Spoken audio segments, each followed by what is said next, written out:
কুই ফলের ভিডিও তো আমি আগে অনেকবার দিছি। কিন্তু আজকে যেটা দিমু এটা একটা ভাজি। আর এটা খুবই সহজভাবে ভাজি করা যায় আর খুবই মজা করে খাওয়া যায়। আমার কাছে খুবই ভালো লাগে।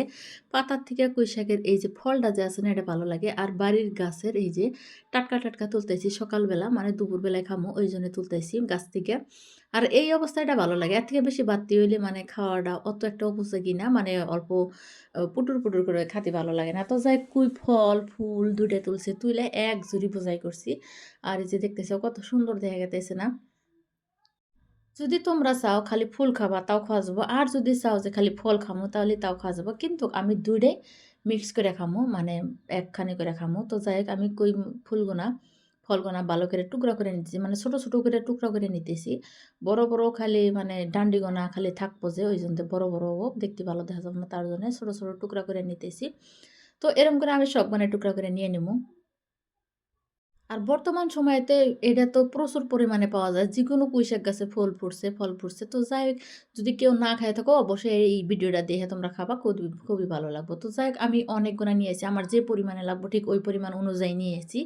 নেওয়া কাটা হয়ে গেছে গা। এখন এটাকে ধুইয়া পরিষ্কার করে আমি নিজান দিয়ে থুইছি যাতে পানি না থাকে। তো এখন আমি রান্না করবো। কড়াইতে দিয়ে দিছি আমি সাদা তেল। আজকে সাদা তেল দিয়ে ভাজি বানাবো তার জন্য দিছি।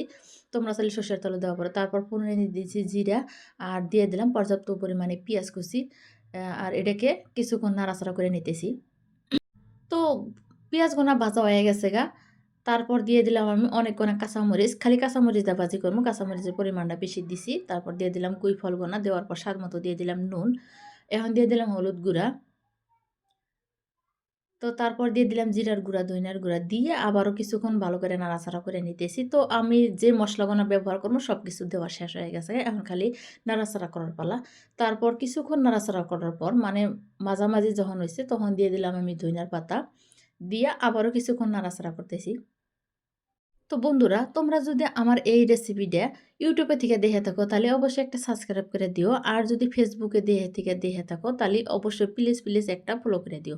তো এই যে এরম হয়ে যখন যাবোগা মানে হোক না যখন ভাজি হয়ে যাবোগা তখন নামায় নিলে না রাখবো। তো এই যে ভাজিটা হয়ে গেছে গা আমি নামায় নিতেছি। এটা আমার কাছে সম্পূর্ণ হয়েছে। কেউ চাইলে আরও ভাজি করে নেওয়া পারে। তো যাই হোক আমি এখানে ১ প্লেট ভাত নিছি। আর ভাতের মধ্যে নিয়ে নিলাম কুই ফলগুনা। তোমরা আবার কবা যে এ খালি এনে কি খাওয়া যায়, রান্না করে আর ফালা দেই। ফালা দেই না। আমি কিন্তু এনে খুবই মজা করে খাই। আমার কাছে খুবই ভালো লাগে। তো যাই গরম, গরম ভাত দিয়ে খাইতেছি। আমার কাছে খুবই ভালোই লাগতেছে। ঠিক ঠান্ডার দিনে আইসক্রিমের মতন। তো বন্ধুরা আমার এই রেসিপিটা কিরম লাগছে তোমরা কমেন্ট করে অবশ্যই জানাবা। যদি ভিডিওটা ভালো লাগে লাইক, শেয়ার, কমেন্ট করে দিবা। তো আজকের মতো বিদায় নিতেছি। আবারও আসবো কোনো নতুন রেসিপি নিয়ে। ততটা তোমরা সুস্থ থাকো, ভালো থাকো।